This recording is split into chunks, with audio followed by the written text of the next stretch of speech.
Question 21, Part A. Expand and simplify y minus 2 times y minus 5.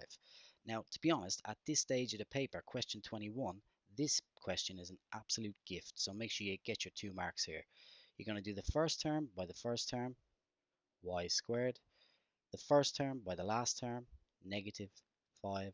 The second term here by the first term here, negative 2y. And then the second term by the second term here, positive 10. Okay, be careful, negative times negative is positive. So that's the first part. Second part of it, let's tidy it up.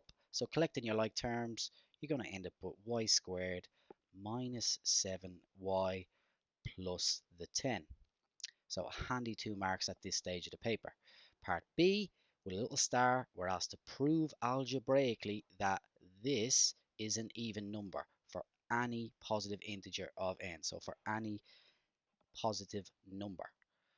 Okay, so what I see here is something that looks quite complicated, but what I'm going to do is I'm going to write it out a little bit more familiar to me. So 2n plus 1 to be squared means 2n plus 1 times by itself, 2n plus 1. Okay, let's leave this alone for now, minus 2n plus 1. Okay, now the next thing I'm thinking is, well, I know how to expand brackets like this, so why don't I go ahead and do that? 2n times 2n is going to be 4n squared. 2n times 1 is going to be 2n. 1 times 2n is going to be 2n, and then finally 1 times 1 is 1. And it tells us to take away the 2n plus 1. Okay, what else do I know? I can tidy this guy up, so let's do so. I'm going to get 4n squared plus 4n plus 1. And I need to take away 2n plus 1. Okay, now you may know that there's a little 1 here, so if we expanded it out into the bracket, we can tidy this up. Essentially, the most common mistake here that people might make is they ignore or they forget the fact that the negative is going to impact on this as well. So I've got a little way to deal with that. I've got this expression, and I'm going to take away this expression. So I'm going to write 4n squared plus 4n plus 1. And I need to take away this, 2n plus 1. Okay, so if you think about it like this, I'm going to subtract this expression. Okay, so that means what's going to happen? Well, these are going to cancel out if I take that away, if I take the 1 away from the 1. And if I take 2 away from 4, I'm going to get 2n, positive 2n. We still have 4n squared, 4n squared.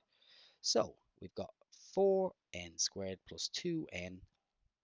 Now, how can I show that that is an even number? Well, let me show you. In order to show that it's an even number, I just need to show that it actually fits in the 2 times table. So let's just come up here and write down 4n squared again, plus the 2n. Okay. Now what we can do is, all I got to do is show that we end up with something that ends up in the 2 times table. So I'm going to take out 2n, because that's common to both. Now what am I going to be left with?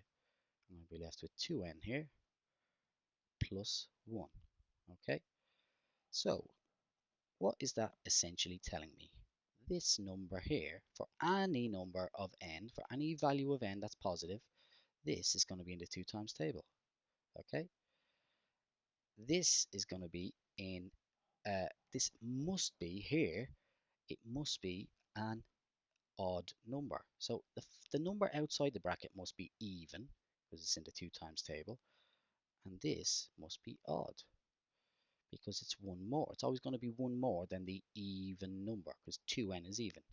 Okay, you go as 2n is even, always, 2n is always even, that means 2n times 2n plus 1 must always be even. Okay, now this part of the question is often kind of difficult to get your head around, but in fairness, you can get a lot of marks for a little bit of algebra, which you should know anyway.